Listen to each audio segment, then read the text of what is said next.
इस फिल्म में हम देखेंगे कि इंसान किस हद तक भी बेरहम हो सकता है। कहानी दरअसल एक लेक झील की है। कुदरत का बनाया गया लेक नहीं बल्कि इंसानों का बनाया हुआ। इस लेक के नीचे पहले दरअसल एक गांव हुआ करता था, लेकिन फिर किसी ने जबरदस्ती यह लेक बना दिया। कहा जाता है कि उस गांव की निशानियां आज भी इस लेक के नीचे मौजूद है। और एक खौफनाक बात, जो टूरिस्ट यहाँ पर घूमने आते हैं उनकी भी अजीब तरह से मौत हो जाती है। अब ऐसा क्यों होता था और इस सब के पीछे की कहानी जानने के लिए बढ़ती है स्टोरी की तरफ। कहानी की शुरुआत में वो एक खूबसूरत लेक दिखाया जाता है, जहाँ एक टूरिस्ट ग्रुप कश्ती पर ट्रिप के लिए निकला होता है। इनमें एक लड़का अपने नए दोस्त को इम्प्रेस मुतासिर करने के लिए कहता है, बात सुनो, मैंने लाइब्रेरी से इस लेक का पुराना नक्शा ढूंढा है, जिससे मुझे पता चला है कि इस लेक के नीचे एक गांव था। लेक की बनने से पहले लोग वहां रहा करते थे और आज भी उस गांव के घर, उनकी चीजें और भी बहुत कुछ शायद लेक के नीचे हो सकता है। लेकिन उसके दोस्त को उसकी बात पर यकीन नहीं होता, तो वो कहता है, मैं अंदर कूद कर देखता हूँ, अगर तुम भी आना चाहो तो आ सकती हो। जिस पर उसकी दोस्त भी मान जाती है, लेकिन फिर एक लड़की हाथ उठाकर कहती है, मैं भी जाऊंगी साथ। ये असल में उस लड़के की बहन है और इसका नाम फिन होता है। इस पर फिन का भाई उस पर गुस्सा होने लगा, कहता है, अगर तुम आना चाहते हो तो दूसरी तरफ कूद जाना, मैं इतनी कोशिश कर रहा हूँ अपने दोस्त को इम्प्रेस करने की और तुम मेरे प्लान को तबाह करने पर तुले हो। इस पर फिन कहती है, मुझे तुम्हारे प्लान, तुम्हारे इम्प्रेस करने से कोई लेना देना नहीं है, लेकिन जो तुमने डूबे हुए गाँव की कहानी सुनाई है ना, वो बड़ी दिलचस्प है, मुझे भी उस डूबे हुए गाँव को देखना है। ये सुनकर उसका भाई भी मान गया और दोनों लेक में छलांग लगा देती है। वहाँ जरा गहराई नहीं होती, इसलिए दोनों थोड़ा और नीचे जाकर तैरने लगे। अपनी तलाश शुरू करते हैं कि शायद उन्हें वहाँ पर कोई चीज मिल जाए। जब उन्हें सांस लेनी होती है तो वो ऊपर आ जाती है, सांस लेती है और फिर पानी में डूब जाती है। एक जगह पर उन्हें एक साइकिल मिलता है। फिन के भाई को एक साइन बोर्ड भी मिला, जिससे अब उन्हें यकीन होने लगता है कि यह वाकई कोई गाँव था। अब फिन का भाई खुशी से वो बोर्ड उठाता है और ऊपर अपने दोस्तों को दिखाने के लिए जाने लगता है, पर तभी अचानक एक हाथ उसकी टांग पकड़ लेता है और नीचे खींच लेता है। फिन भी सब देख लेती है और पूरी कोशिश करती है अपने भाई को ऊपर खींच ले, लेकिन उस हाथ की पकड़ इतनी मजबूत होती है कि उसका भाई ऊपर नहीं आ पाता। फिन फौरन ऊपर आती है और कश्ती पर अपने दोस्तों से मदद लेती है, लेकिन जब वो फिर से नीचे गई तो जैक की जान जा चुकी होती है। इससे फिन बहुत हैरान होती है कि ये क्या हुआ। उसे दुख भी होता है और फिर अचानक एक हाथ उसके भाई को खींचकर नीचे ले जाता है। इसके बाद हम 4 महीने के बाद का सीन देखते हैं। फिन को एक मेंटल हॉस्पिटल से घर लाया जाता है। असल में फिन ने देखा था कि एक हाथ उसके भाई को खींच कर ले जा रहा था, लेकिन कोई उसकी बात पर यकीन नहीं करता, ना ही उसकी मॉम और ना ही उसकी डैड। सब ये समझते हैं कि फिन को बहुत गहरा सदमा लगा है और वो इसलिए ऐसी बातें कर रही है। इसीलिए उसे इलाज के लिए मेंटल हॉस्पिटल भेजा गया था और अब उसे वापस घर लाया जाता है। फिन की डैड एक बड़े लॉ फिल्म को चलाती है, यानी कानून की तरफ से चलाया जाने वाला फिल्म ऑफिस, इसलिए हर वक्त अपने बिजनेस में वो मसरूफ रहती थी। दोनों अपने बेटे की मौत से बहुत दुखी होती है, लेकिन वो कोशिश कर रही थी कि वो इस दुख से निकल आए, पर ऐसा होना बहुत मुश्किल था। उधर फिन बहुत उदास होती है, वो अपने भाई की तस्वीरें देखती है और अपनी मॉम से पूछती है कि क्या वो भी फिन के फ्यूनरल पर गई थी, कैसे किया उसका फ्यूनरल, उसे दफन वगैरह। उसकी मॉम जवाब देती है कि असल में तुम्हारे भाई की लाश नहीं मिली थी, इसलिए हमने उसकी पसंदीदा चीजें एक डब्बे में रख कर ही उसका फ्यूनरल कर दिया। जो चीजें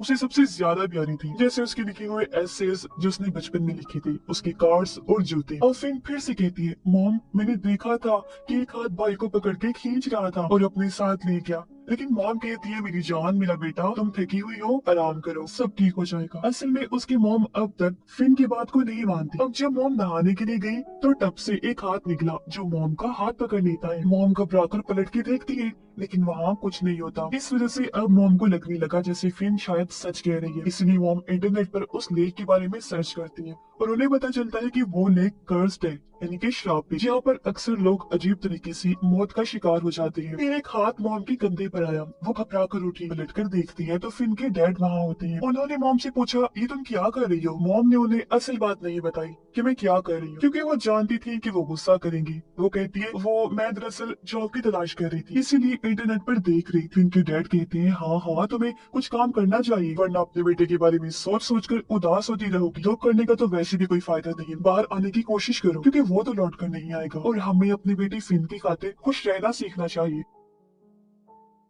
रात को फिन को उसी दिन के हादसे का सपना आया जब उसका भाई डूब रहा था। मॉम को भी पानी गिरने की आवाज आई, वो उठकर बाथरूम जाती है चेक करने, लेकिन वहाँ कुछ नहीं होता, नल तो बंद था। फिर वो किचन में गई तो देखती है कि वहाँ का नल खुला हुआ था। मॉम नल बंद करती है, लेकिन वो बार बार खुल जाता है, पता नहीं कैसे, उन्हें समझ नहीं आ रही। अचानक स्विमिंग पूल से आवाज आती है मॉम जाती है और देखती है कि पूल का पानी लीक हो रहा था। मॉम उसे बंद करती है, लेकिन फिर से पानी लीक होने लगता है और एक आवाज सुनाई देती है, मॉम मुझे बचा लो। मॉम पलट कर देखती है तो उनका बेटा था, जिसकी हालत बहुत खराब थी। वो सड़ चुका था। वो चीखकर कहते हैं, मॉम प्लीज मुझे बचा लो। ये देखकर उसकी मॉम की हालत खराब हो जाती है। अगली सुबह मॉम अपने हस्बैंड को सब कुछ बता देती है कि मेरे साथ क्या क्या हो रहा है, लेकिन वो कहती है कि तुमने कोई बुरा सपना देखा होगा, ऐसी कोई बात नहीं। लेकिन मॉम उन्हें समझाती है कि सपने तो तब आते हैं ना जब इंसान सोता है, लेकिन मैं तो जाग रही थी, मुझे पूरी तरह होश था। हमें किसी तरह अपने बेटे की लाश को ढूंढना होगा, जब भी ठीक से उसका फ्यूनरल हो पाएगा, क्योंकि जब तक उसकी लाश नहीं मिलती उसकी आत्मा को सुकून नहीं मिलेगा। मेरा बेटा चीख रहा था, जानती हो तुम, कि मॉम मुझे बचा लो, लेकिन तुम समझते क्यों नहीं। डैड कहती है, हमने पूरा हफ्ता पुलिस के साथ मिलकर लेक में तलाश किया था ना, लेकिन उसकी लाश नहीं मिली हमें। मुझे तो लगता है तुम्हें भी फिन की तरह दिमागी मसला हो गया है। जो बात भी है तुम मत चली जाना अब लेक में खोज करने, मैं बता रहा हूँ, क्योंकि मैं बहुत मसरूफ हूँ, मुझे किसी मसले में नहीं पड़ना। जो कहकर वो ऑफिस के लिए निकल जाते हैं। अब फिन इन सब बातों को छुप कर सुन रही थी और मॉम से कहती है, मॉम हमें भाई की लाश खुद तलाश करने लेक पर जाना चाहिए। मैं भी साथ चलूंगी आपके और भाई की लाश को ढूंढने में मदद करूंगी, प्लीज मान जाइए ना। मॉम पहले मना करती है, कहती है कि तुम अभी अभी तो ठीक हुई हो, वापिस ही उस लेक के पास जाओगी तो फिर से तुम्हारी तबीयत बिगड़ जाएगी। लेकिन फिर कहती है, मॉम मैं बिल्कुल ठीक हूँ, मुझे हर रात भाई का सपना आता है। जब तक हम उसकी लाश को ढूंढकर उसका फ्यूनरल नहीं कर देती, ना मैं ठीक हो सकती हूँ और ना ही कोई हालात। इसलिए बता रही हूँ, मान ले मेरी बात। और मैं उस जगह के बारे में जानती हूँ जहाँ भाई डूबा था, मुझे उम्मीद है उसकी लाश वहाँ से जरूर मिल जाएगी। इस पर मॉम आखिरकार राजी हो जाती है और दोनों लेक की तरफ चल पड़ती है। उस जगह इनका घर भी था। वहाँ पहुंचकर मॉम को वो टाइम याद आता है जो उन्होंने यहाँ अपनी फैमिली के साथ गुजारा था। वो दोनों एक कश्ती में बैठकर झील के उस हिस्से में जाते हैं जहाँ से दोनों बहन भाई ने छलांग लगाई। इन बताती है कि हम यहाँ से बिल्कुल यहाँ से लेक में कूदे थे, फिर कुछ फासले तक स्विम किया, हम तैरकर नीचे गई थी। मॉम कहती है कि ऐसा करो, तुम कश्ती में रहो, मैं रस्सी अपनी कमर से बांधकर पानी में जाऊं और जब जरूरत होगी तो ऊपर आकर सांस ले लूंगी। अगर मैं ज्यादा देर तक ऊपर ना आऊं या तुम्हें लगे कि रस्सी अटक गई है तो बिना टाइम गवाए तुम फौरन रस्सी को खींच लेना, ठीक है। इस पर फिन भी मान जाती है और मॉम पानी में तैर कर नीचे जाती है। मॉम थोड़ी देर बाद ऊपर आके सांस लेती रहती है, फिर फिन की बताई हुई जगह पर कुछ देर स्विम करती है, लेकिन यहाँ मॉम को कुछ भी नहीं मिलता। मॉम ऊपर आके कहती है, बेटा क्या तुम्हें यकीन है कि हम सही जगह पर हैं? फिन जवाब देती है, यस मॉम, मगर आप थोड़ा सा और आगे चले, वहाँ एक साइकिल होगा, उसके आगे से थोड़ा सा और तैरना है। तो मॉम वापस नीचे जाती है, उन्हें साइकिल नजर आ जाता है, जो ये बात साबित करता है कि वो सही जगह पर है। मॉम आगे तैरती है और देखती है कि पानी के नीचे एक पत्थर का बना हुआ बोर्ड है, जिस पर 3 लोगों की लाशें बनी हुई है, सब लाशें अजीब हालत में, जो इस बात की तरफ इशारा था कि काफी सालों पहले इन्हें यहाँ बांधा गया था। दरमियान वाली लाश के गले में एक चेन बंधी हुई थी। मॉम उस चेन को निकालती है और वापस ऊपर आने की कोशिश करती है, पर अचानक उनका भी पाँव एक हाथ ने पकड़ लिया था और बिल्कुल इनके बेटे की ही तरह मॉम के पाँव को भी खींचने लगता है। मॉम डर की रस्सी खींचती है, जिससे फिर समझ आती है कि मॉम मुसीबत में है। वो जोर से रस्सी खींचती है, जिससे हाथ ने मॉम को छोड़ दिया और उनकी जान बच जाती है। लेकिन साथ ही उनके बेटे की लाश भी ऊपर आ जाती है। मॉम काफी हैरान रह जाती है, मगर उसका चेहरा पानी में इतने अरसे तक रहने की वजह से अजीब और डरावना लग रहा था। मॉम दर्द में डूबी हुई थी, लेकिन कुछ सुकून भी था कि उनका बेटा आखिरकार मिल ही गया। अब पुलिस और एम्बुलेंस बुलाई जाती है। पुलिस ऑफिसर हैरान थे। वो फिन की मॉम से कहती है कि हम पूरा हफ्ता तलाश करते थे और आपने एक दिन में ही अपने बेटे की लाश को ढूंढ लिया। मॉम बताती है कि एक और अजीब बात मैंने देखी, जो मैं आपको बताना चाहती हूँ। लेक के नीचे पत्थर की ब्लॉक के साथ 3 लाशें भी बंधी हुई देखी मैंने। एक लाश के गले में ये चेन थी, जो कहकर उन्होंने शेरिफ को वो चेन दे दी। शेरिफ कहती है कि ये चेन एक पुरानी फैमिली की लगती है। दरअसल लेक वाली जगह पर पहले एक गांव हुआ करता था, शायद उन्हीं में से किसी की हो सकती है ये चेन। और इस चेन पर जिस फैमिली का नाम लिखा हुआ है ना, उसी फैमिली की एक बुरी औरत यहाँ से कुछ दूरी के फासले पर रहती है। आप उसके पास चली जाएं, शायद वो औरत आपको कुछ जानकारी दे दे। वैसे ना मैंने भी सुना है कि ये कर्ज लेक है, श्रापित है, मगर मैं ये नहीं जानता कि इसमें किस हद तक सच्चाई। अब इन बातों से मॉम उस लेक के बारे में और जानने का फैसला करती है, इसलिए वो अपने हस्बैंड को कॉल कर देती है। मगर डैड गुस्से में मॉम से कहती है कि तुम क्यों लेक पर गई थी, मना किया था ना मैंने। लेकिन जब मॉम कहती है कि हमारी बेटी की लाश मिल गई है, तो डैड भी शांत हो जाते हैं। फिन भी अपनी मॉम से बड़ी खुशी से कहती है कि शुक्र है मॉम, अब सब ठीक हो जाएगा। फिर वो मॉम से पूछती है, मगर मॉम अब हम इस चेन का क्या करेंगी? मॉम कहती है, बेटा तुम्हारे भाई की सिर्फ अभी लाश मिली है, लेकिन हमें ये भी तो जानना है ना कि आखिर उसकी मौत कैसे हुई थी। जिसके बाद वो दोनों उसी बूढ़ी औरत से मिलने जाते हैं। मॉम उसे कहती है यहाँ इस लेक में कई लोग मर चुके हैं, तो क्या बता सकती हो कि ये सब क्यों हो रहा है। बूढ़ी औरत कहती है सब लोग बेवकूफ है, इसीलिए तो ये डूब जाते हैं। उन्हें गहरी जगह पर तैरना नहीं आता, सिर्फ एडवेंचर के लिए कूदते हैं और अपनी जान गंवा देते हैं। तो फिन कहती है ऐसा नहीं है, मेरा भाई बेवकूफ नहीं था, वो बहुत अच्छा स्विमर था और मैं भी उसके साथ गई थी। जब हम नीचे थे मैंने देखा कि एक हाथ उसकी टांग को पकड़कर खींच रहा था, इस वजह से उसकी जान गई। सिर्फ यही नहीं, मैंने वहाँ 3 लाशें देखी जो एक पत्थर के ब्लॉक के साथ बनी हुई थी। ऐसा लग रहा था जैसे उन्हें जानबूझकर पानी में डुबोकर मारा गया है। अब मॉम बूढ़ी औरत को वो चेन दिखाती है जो उसने लाश के गले से निकाली थी। बूढ़ी औरत चेन देखकर समझ जाती है और कहती है कि ये चेन मेरी दादा की थी, यानी कि वो आदमी बूढ़ी औरत के दादा थे। वो कहती है कि हम उसे गांव में रहते थे जिसके ऊपर ये लेक बनाया हुआ है, मुझे याद है, और हमारा पूरा खानदान वहाँ बहुत खुश था। लेकिन फिर एक बड़ा बिजनेसमैन जो बहुत अमीर था वहाँ आया, जो एक डैम बांध बनाकर पानी इकट्ठा करके ये लेक बनाना चाहता था। लोग कहते थे कि अगर ये डैम बन गया तो उसको बहुत पैसा और शोहरत मिलेगी, इसलिए उसने गांव वालों को जबरदस्ती वहाँ से निकलने पर मजबूर कर दिया। लोगों को जब कोई रास्ता नजर नहीं आया तो उन्होंने अपना गांव छोड़ना शुरू कर दिया। हमारी घर, हमारी जमीनें,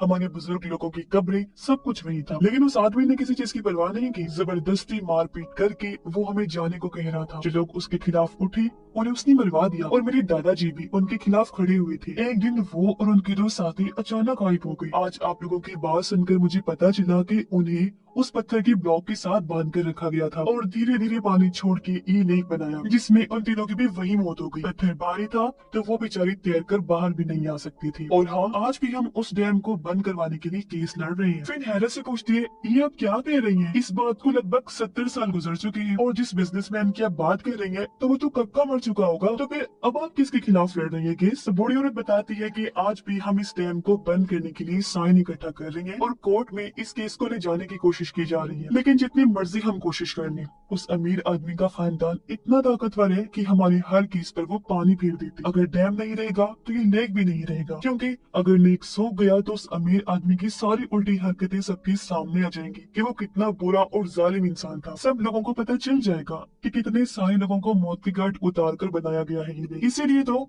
उसकी फैमिली वाले ये नहीं चाहते कि लेक सूखे और सच्चाई सबके सामने आए। हमारे केस के खिलाफ एक काफी बड़ा लॉ फर्म लड़ता है जिनका चाह कर भी हम मुकाबला नहीं कर सकते। और अब जब वो लॉ फर्म का नाम बताती है तो फिन और उसकी मम दोनों एकदम हैरान और परेशान हो जाती हैं, क्योंकि वो लॉ फर्म फिन के डैड का था। जिसके बाद दोनों अपने लेक के पास वाले घर में आ जाती है और तभी वहाँ फिन के डैड भी आ गई। कहती है कि कहाँ थी तुम दोनों, कितना ढूंढा मैंने तुम्हें, वैसे तुम दोनों इतने बुखलाए हुए लग रहे हो, परेशान हो, क्या बात है? इनकी मम डायरेक्ट कह देती है तुम्हारी लॉ फर्म क्यों इस डैम का साथ दे रही है, क्यों उस डैम को बंद करवाने के खिलाफ तुम लोग लड़ रहे हो। इनके डैड कहते हैं कि मैं ज्यादा कुछ तो नहीं जानता, मगर हम नहीं चाहते कि वो लेक सूखे, वो लेक बहुत जरूरी है। मॉम गुस्से में कहती है आखिर ऐसी क्या जरूरत आन पड़ी है आपको लेक की? बोले डैड कहती है देखो बात को समझो, वो लेक इसलिए बनाया गया था ताकि शहर में बाढ़ ना आ जाए, और जब हद से ज्यादा बारिश होगी तो सारा पानी तो लेक में बह जाएगा और शहर के अंदर बाढ़ नहीं आएगी। साथ ही लोग वहाँ पर घूमने भी आते हैं, सबको वो लेक बहुत प्यारा लगता है। ये सारी बातें सुनकर मोम बस इतना ही कहती है कि ये सब बहाने हैं, बहाने। तुम अभी अपना केस वापस ले लो, जो तुम लड़ रहे हो ना उस केस के खिलाफ, तुम्हें इस डैम को बंद करने की कोशिश करनी चाहिए, क्योंकि जब डैम नहीं रहेगा तो लेक भी खत्म हो जाएगा। तुम जानते हो कि कितने लोगों को मौत की घाट उतारा गया था जिसके बाद वो लेक बना था। तुम्हें अंदाजा नहीं उस अमीर आदमी ने कितने लोगों को उस लेक के नीचे गाड़ा हुआ है। मैंने खुद अपनी आंखों से 3 लोगों की लाशों को देखा है जिनको बांध कर वहाँ पानी छोड़कर लेक बनाया, उनकी मौत हो गई और वो तो 3 थी, न जाने और कितने लोग बेमौत मारे गए। फिर इनके डैड कहते हैं अरे यार छोड़ो, ये सब अफवाहें हैं, बड़े लोगों के बारे में लोग ऐसी अफवाहें फैलाते रहते हैं, और अगर ये लेक ना रहा तो ऐश भी खत्म हो जाएगी। तुम शायद जानती नहीं, हमारे पास जो जितना पैसा है वो सब इसी लेक की वजह से ही तो है। अब पहले तो मॉम को कुछ समझ नहीं आती, लेकिन वो हैरान रह जाती है जब उन्हें पता चलता है कि वो बिजनेसमैन, वो अमीर आदमी जिसने ये लेक बनाया था, वो फिन के डैड के दादा थे। जो सुनकर अब मॉम को सारी बात क्लियर हो गई और अब वो समझ जाती है कि आखिर हमारा बेटा क्यों मरा, यानी कि उसका मरना कोई हादसा नहीं था बल्कि उन आत्माओं का बदला था जो इतने सालों से लेक के नीचे बदले की आग में जल रही थी। मॉम रो रो कर अपने हस्बैंड से कहती है कि मेरे बेटे को तुम्हारे दादा के गुनाहों की सजा मिली है, तुम्हारी वजह से मैंने अपना बेटा खो दिया। वो तुम्हारी दादाजी तो बदला नहीं ले पाई तो उनकी नस्ल में से ही ले लिया, यानी उनके परपोते से। लेकिन डैड मॉम की बात समझने की बजाय गुस्से में आ जाती है। मॉम कहती है कि तुम्हारे खानदान के गुनाहों की वजह से वो आत्माएं अब इस जेल में कैद है, जिससे वो लोग श्रापित हो गया है। ये आत्माएं टूरिस्ट से बदला ले रही है और उन्हें डुबोकर मार देती है। तभी अचानक बाहर से आवाज आती है और फिन को महसूस होता है कि कुछ बुरा होने वाला है। अचानक लाइट चली जाती है। डैड फोन करने जाते हैं, लाइन भी नहीं जल रही होती। जब वो लेक के पास देखते हैं तो आत्माएं लेक से निकलकर बाहर आ रही होती है और वो इनके घर की तरफ ही बढ़ रही थी। मॉम और फिन ये सब देखकर काफी डर जाती है। डैड को भी अब सब कुछ समझ आ जाता है कि ओ माय गॉड, इसका मतलब है कि ये दोनों सच कह रही थी और वो भी काफी डर गई। आत्माएं घर को चारों तरफ से घेर लेती है। इनकी डैड कोशिश करती है उन्हें रोकने की, उनसे लड़ने की, कोई फायदा नहीं होता। अब आत्माएं फिन और उसकी मॉम को तो कुछ नहीं कहती, लेकिन उसके डैड को उठाकर लेक की तरफ ले जाने लगी। फिन और मॉम चीखती रही लेकिन कोई फायदा नहीं होता। डैड को आत्माएं लेक में घसीट कर डुबो देती है और उनकी जान चली जाती है, यानी कि आज उनका एक और बदला पूरा हो गया। फिन रोती है कि अब हम क्या करेंगे। मॉम कहती है कि हमें अब इन गुनाहों को धोना होगा, क्योंकि जाने अनजाने में हमारा ताल्लुक इस जालिम फैमिली से जुड़ चुका है। अब हमें ये केस कोर्ट में ले जाना होगा और उन गाँव वालों की आत्माओं को इंसाफ दिलाना होगा। फिन कहती है लेकिन मॉम, हम चाहे जितनी मर्जी कोशिश कर लें, जितने भी सिग्नेचर्स इकट्ठे कर ले, ये केस हम नहीं जीत पाएंगे। गवर्नमेंट कभी भी इस डैम को बंद नहीं करेगी और ये राज राज ही रहेगा और हमारी बात पर यकीन कौन करेगा। तो मॉम कहती है असल में डैम का पानी धीरे धीरे कम होता जा रहा है क्योंकि बारिश कम जो हो रही है। बहुत जल्द ये लेक पूरी तरह से सूख जाएगा और पूरी दुनिया को पता चल जाएगा कि इस लेक के नीचे क्या सच्चाई छुपी हुई है। सच्चाई जब दुनिया के सामने आएगी तो सब लोग जान जाएंगे कि कितना बड़ा जुल्म हुआ था उन लोगों के साथ। उनसे जिंदा रहने का हक छीन लिया गया था सिर्फ एक बिजनेसमैन की ताकत को बढ़ावा देने के लिए। तब उन लोगों की लाशें और उनके घर, उनका सब कुछ इस सच्चाई का सबूत बनेगा जिसे कोई झुठला नहीं सकेगा। उन्हें इंसाफ मिल जाएगा और ये श्राप खत्म हो जाएगा और हमेशा के लिए उनकी भी आत्माओं को सुकून मिल जाएगा। और अब उनकी इस बात के साथ ही ये कहानी में इधर ही खत्म हो जाती है।